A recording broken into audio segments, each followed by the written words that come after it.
अमित देशमुख आणि धीरज देशमुख या दोन्ही भावांच्या प्रचारासाठी अभिनेता रितेश मैदानात उतरला असून यावेळी लातूरमध्ये एका सभेदरम्यान रितेशचा भाषण करण्याच्या हटके स्टाईलला तरुणांनी टाळ्या शिट्ट्या वाजवत प्रतिसाद दिला आहे।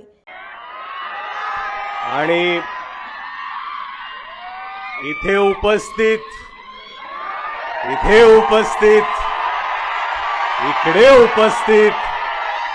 माझे सर्व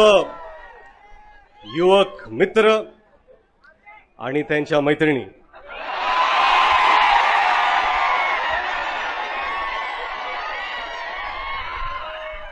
आणि त्याच मित्रांच्या काही भगिनी,